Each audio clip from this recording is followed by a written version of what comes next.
It's another harvesting episode ngayon mga kahalaman, kaya samahan nyo ako at titingnan natin kung ano ang pwede kong mai-harvest ngayong third month of winter dito sa Queensland, Australia.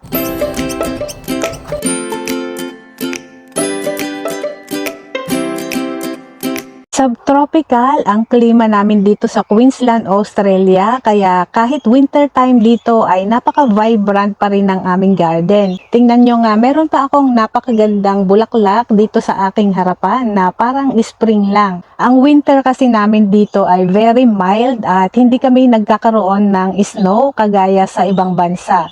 Kahit winter time ay very productive pa rin itong aming garden. At umpisahan na nating mag-harvest dito sa aming dwarf lambhas avocado.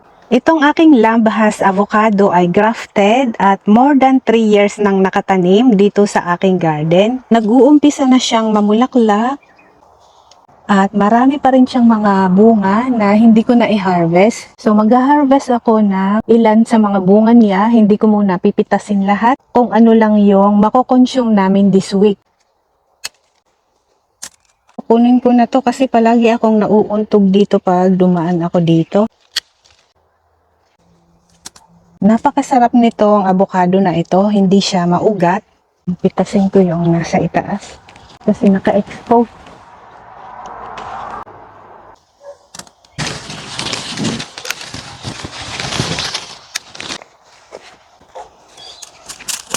Ayan, nakapitas na ako ng 5. Okay na muna yan for this week. Mamimitas naman ako ng bayabas. Meron pa akong isang bayabas dito na may bunga. Yung 3 ay naipuruning ko na kasi natapos na yung harvesting. Pinupuruning ko itong aking mga bayabas para hindi sila masyadong tumaas at madaling makaharvest.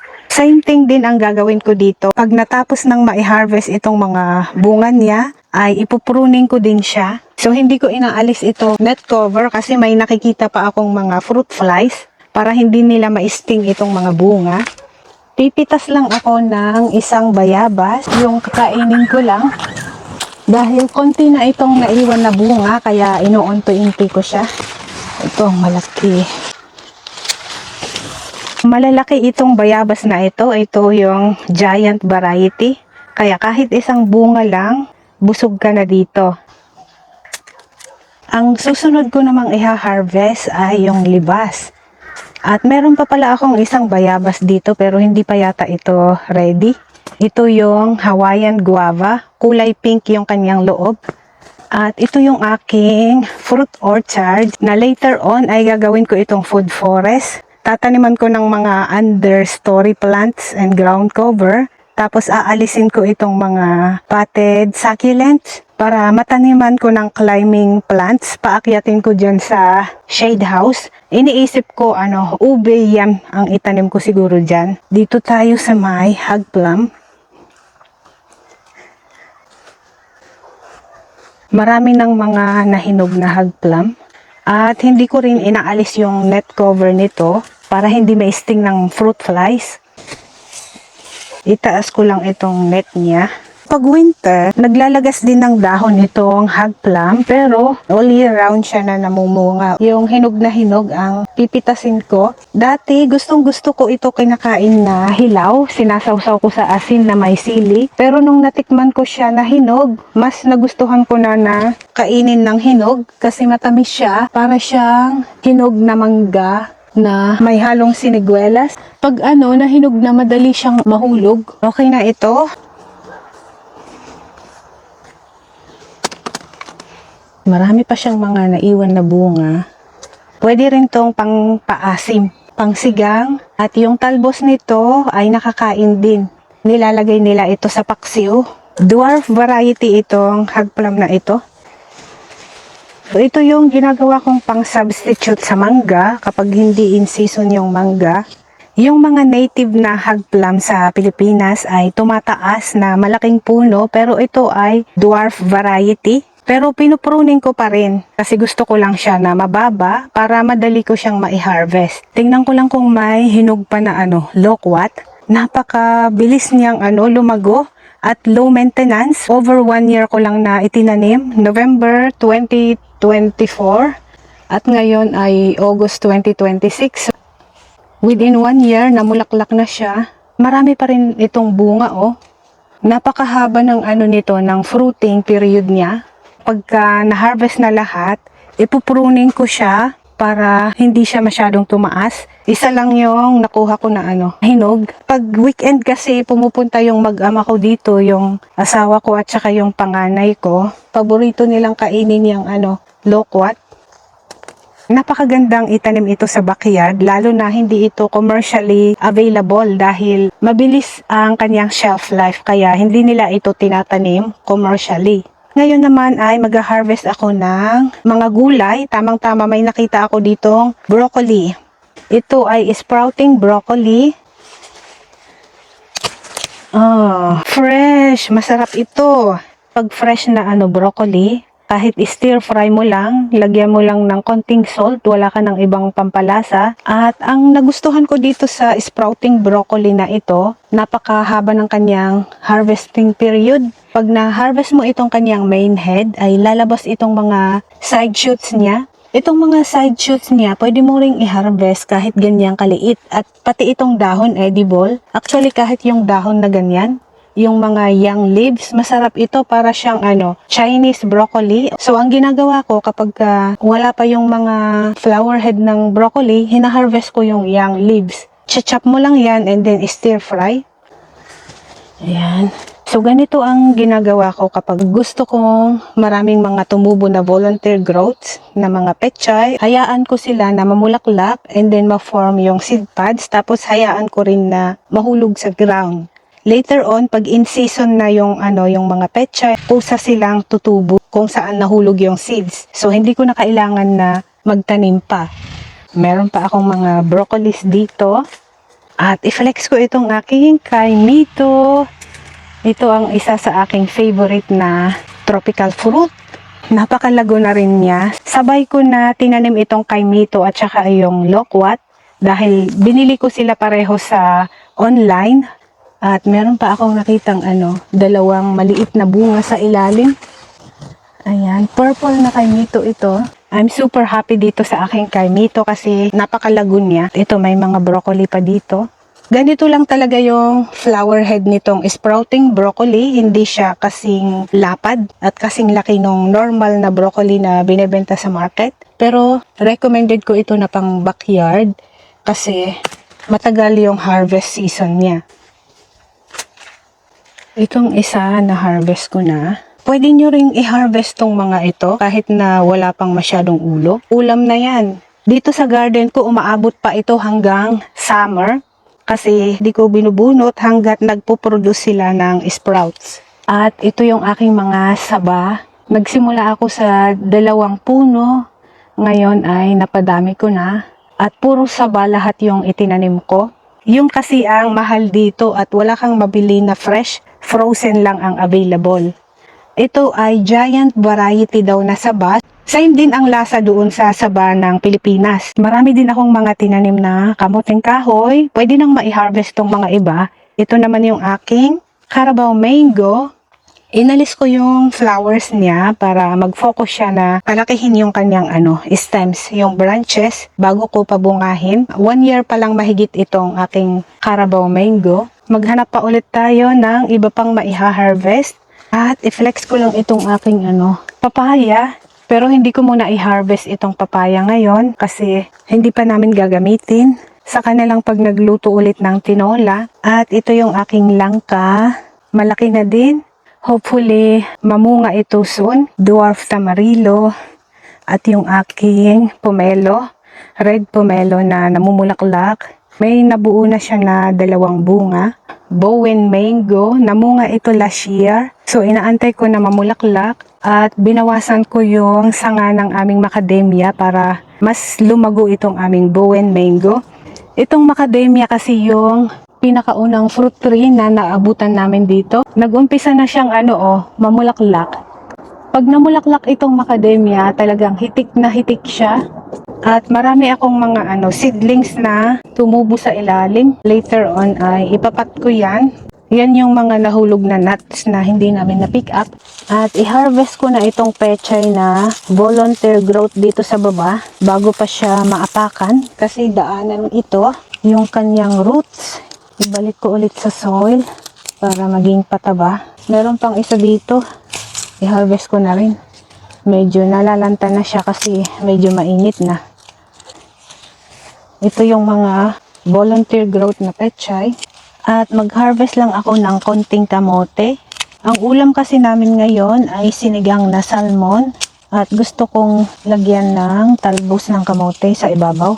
Itong kamote dito sa Queensland ay all year round. At itong kamote na tinanim ko dito sa ilalim ng aming star gooseberry, pang living mulch na rin para hindi siya mag-dry out. Para kahit hindi ko masyadong diligan ay protected pa rin yung soil niya. Moist pa rin kasi hindi nag-i-evaporate kaagad yung tubig.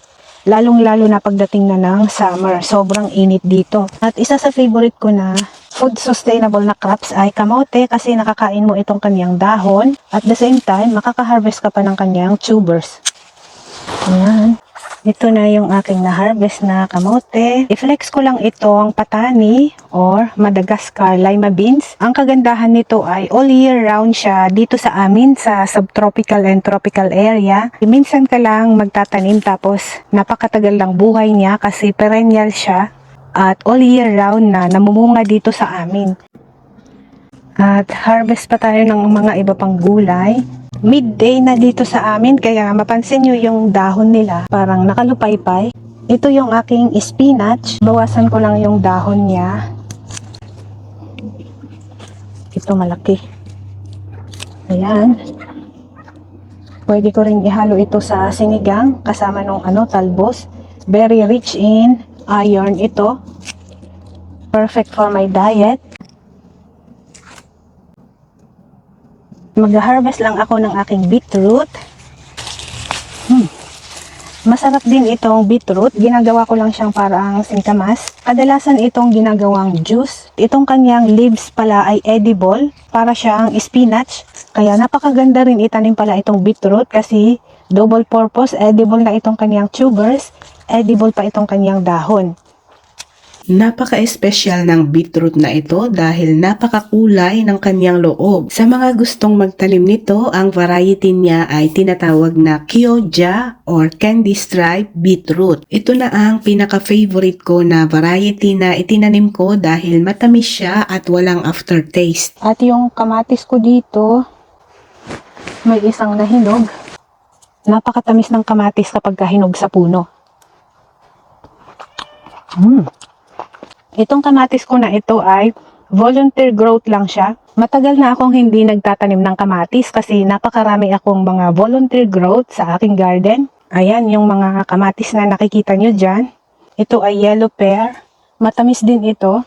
Ang ginagawa ko para magkaroon ng volunteer growth, yung mga nahulog na na bunga, like this, itapon mo lang kung saan mo gustong tumubo. And later on, magde-germinate sila. Gaya nito.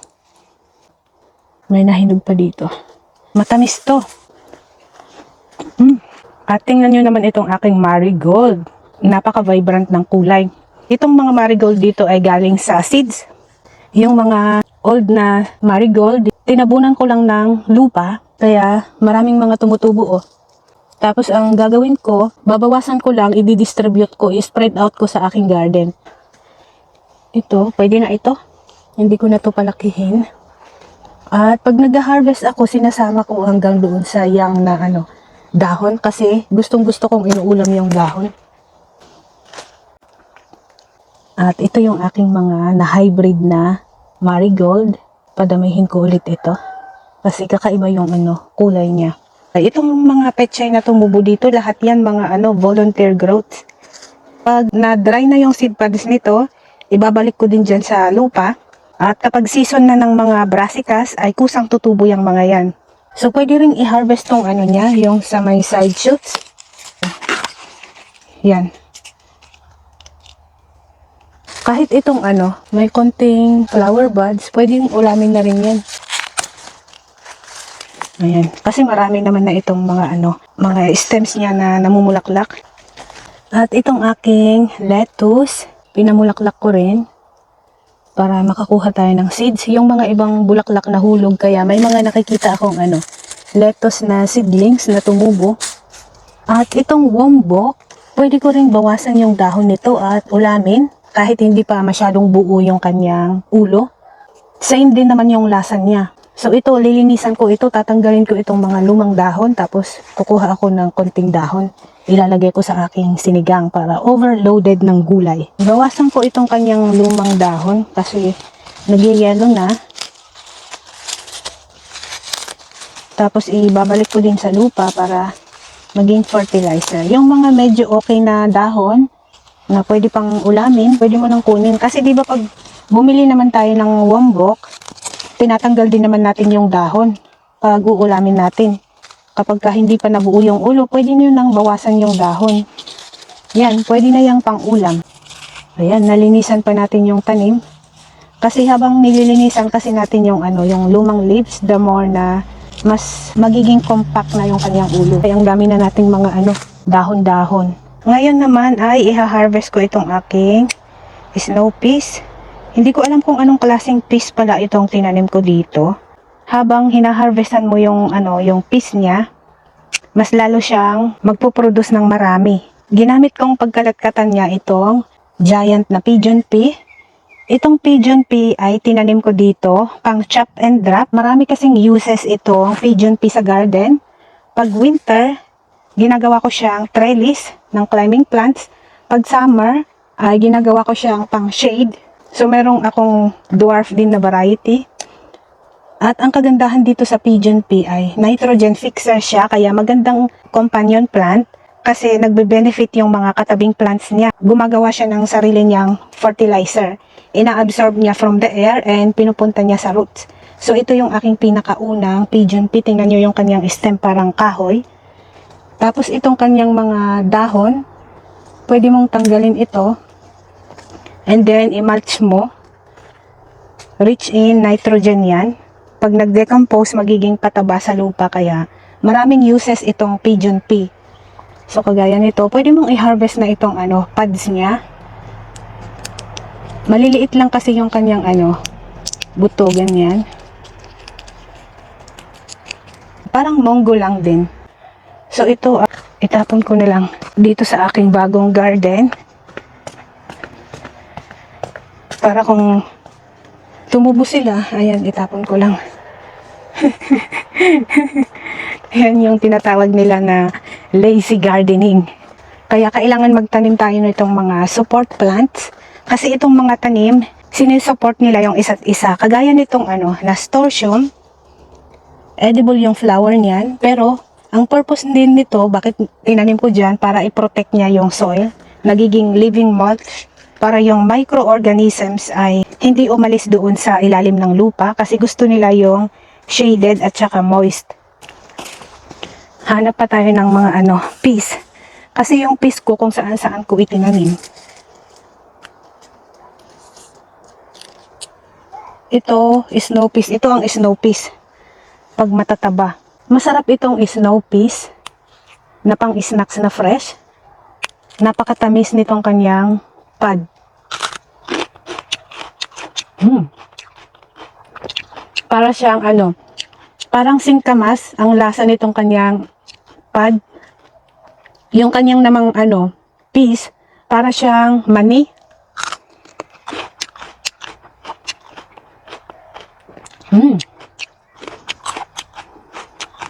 Kaya favorite ito ng mga anak ko na pang snacks. Pag namimitas lang sila dito sa garden at kinakain nila. Kasi pag naiwanan natin siya na nag-dried out, mag-slow down na at pwedeng mamatay pa. Kasi pag once na nag-dried na, madedetect ng plant, ay meron na tayong pang susunod na na offspring. Pwede na tayong tumigil sa pamubunga. Parang ganon din ang mindset nila. Ito maliliit pa. At ang kagandahan dito sa peas, pwede mo itong i-freeze pag hindi mo maluto kaagad. Maghanap pa tayo ng more peas. Gusto kong tikman itong itong purple na pechay. I-harvest ko na tong isa. Napakaganda ng kulay. Oh. First time ko kasi na magtanim pa nitong purple na pechay. At bibigyan ko lang kayo ng tips kapag gusto nyo mag-sprout back yung pechay nyo, huwag nyo siyang bubunutin. Ikat nyo, iwan nyo lang yung kanyang stem at magkakaroon yan ng side shoots kagaya nito. So kung meron kayong limited na pechay na tanim sa inyong garden, pwedeng ganun ang gawin nyo. Yung mga iba, ang ginagawa nila, hina-harvest nila yung dahon. Like for example, yan. Tapos hindi nila kinukuha yung gitna. Pero ako mas prefer ko i-cut ko siya. Tapos mag-i-sprout back siya na ganyan. At meron pa akong mga dito. Mga peas, more peas. Dito sa aming repurpose na baby fence. Ito yung fence ng aking panganay. Ginawa na naming trellis.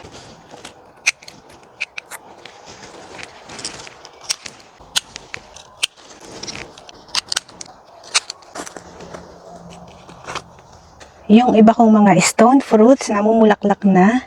Ito yung aking dwarf nectarine, dwarf na peach. Ito naman, China flat peach. May nabubuo ng bunga.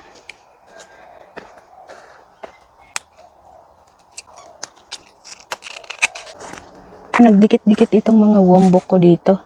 So ito, pwede mong bawasan yung dahon at ulamin, pero okay na yung na-harvest ko muna. Ipakita ko lang yung aming daing na nakasampay.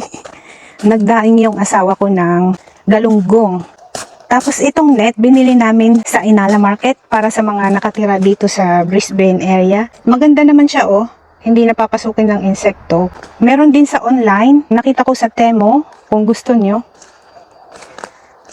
At yung aking kamote, looking good pa rin. May mga ibang dahon lang na na sunog sa lamig. Pero overall, okay pa rin naman. At yung sayote ko, mukhang nasunog yung yung dahon sa itaas. Sa yan, sa lamig. Yung aking kamyas, buhay pa rin. Pang 3rd month of winter na. So, nakasurvive yung aking kamyas. Kasi meron kaming ginawang DIY greenhouse. In-open lang namin ito sa umaga. At ito yung aking mustasa na volunteer growth. So, hinarvest ko na yung kanyang head ngayon. Marami na naman siyang sprouts. Ganito yung sinabi ko, pag hinarvest mo yung main head, magkakaroon ng panibagong sprout. So, mag-harvest lang ako ng sprout. Kasi gusto ko itong mustasa. Ayan. Isa ito sa oldest na gulay. Simula pa nung sinaunang panahon, meron ng mustard. Lahat pala ng part nitong mustard ay edible. Pati yung kanyang bulaklak and yung kanyang seeds. Ginagrind nila yung seeds. Ilagay ko muna dyan. Kasi meron pa akong mga peas dito. Ayan ang dami. At ito yung aking kamatis na napakatagal na. Kaya hindi ako nagtatanim ng kamatis. Kasi marami na akong mga volunteer growth kagaya nito. At over 1 year na ito, ang ginagawa ko, tinitrim ko lang yung mga namatay ng stems. Tapos magre-regrow siya ng mga panibago. Dito kami kumukuha ng mga panggisa-gisa. Yung iba kinakain ng possum, pero that's okay. I-share natin din sa mga wild animals. At meron pa pala akong butter beans.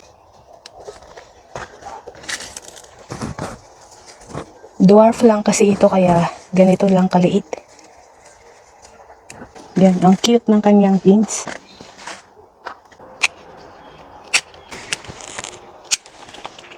Ayan, sagana tayo sa peas ngayon. More peas pa dito. Hindi pa ready. Pag natapos na itong peas, tataniman ko ng sitaw turo.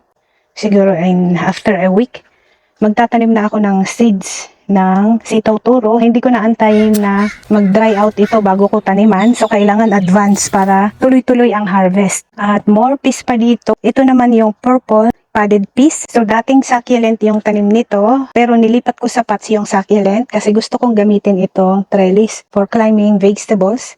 At meron pa akong tinanim na yellow dragon fruit. So, later on, kapag lumaki na yung yellow dragon fruit, ay sa kanya talaga itong pwesto na ito. Pero since maliit pa naman, tinaniman ko ng mga ibang plants. Meron pang mga peas na tinanim ko dito at mga ibang brassicas. At tingnan nyo ang ginamit kong trellis, yung variegated cassava stem.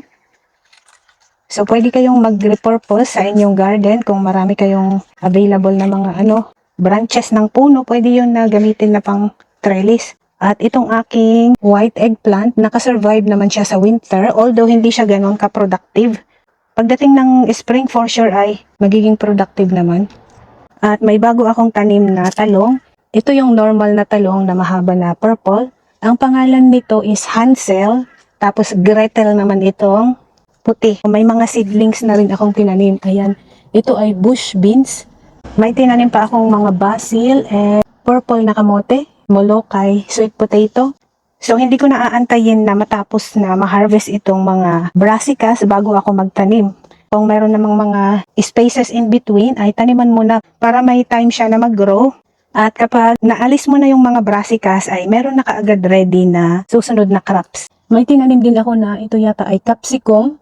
Pinatubo ko from seed para hindi maubusan ng maiha-harvest sa inyong mga garden beds. Kailangan tuloy-tuloy ang inyong pagtatanim.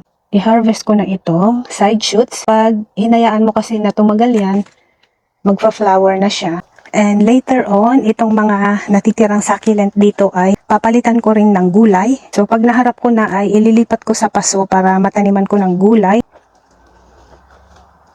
And Purple Delight succulents, my all-time favorite. At mag-harvest lang ako ng sili dito. Ito yung isa sa neglected na garden bed ko kasi nandito sa opposite side, sa gilid. Kaya ang tinanim ko dito yung mga matitibay, kagaya nitong kamote. Hindi mo ito kailangang diligan parati. So, meron akong sili dito. I-harvest ko na ito bago mahulog. Oh, naputol na. Tingnan nyo, kulang sa dilig pero namumunga pa rin naman. I-harvest ko na lahat itong nahinog na sili para mai-preserve namin. Dati kasi, hindi namin pinapansin tong sili. Hanggang sa may time na kailangan na namin. Tapos nung mamimitas na kami, wala na. Nahulog na lahat sa lupa. Kaya yun, dapat mag-preserve. Itong mga nag-dried out na sili, balik ko din sa lupa para tutubo ulit. Kagaya nito, ito ay volunteer growth. Itong sili na ito, galing sa mga nahulog na bunga nito. Ito yung mga ibang sili ko na napabayaan. Pero pwede ko itong ilipat doon sa kabila. Ito yung long chili. May bunga pa naman. Ayan, ito yung mahahabang sili na maanghang. Ito naman yung capsicum. Napabayaan din. So later on, ililipat ko na lang sa kabilang garden. Sa wakas ay natapos na rin akong nakapag-grocery dito sa aking garden, mga kahalaman. At ito na yung aking mga napamili, isang bilao na halo-halong gulay at prutas, fresh and organic from the garden to the kitchen, itong aking mga green leafy vegetables. At meron palang isa dito na hindi green, ito yung purple na pechay. Gulay overload tayo ngayon, meron tayo ditong kamote talbos, mustasa, spinach at iba-ibang klase ng pechay. Mahilig kasi ako sa gulay kaya gusto ko maraming sahog na gulay itong aming sinigang.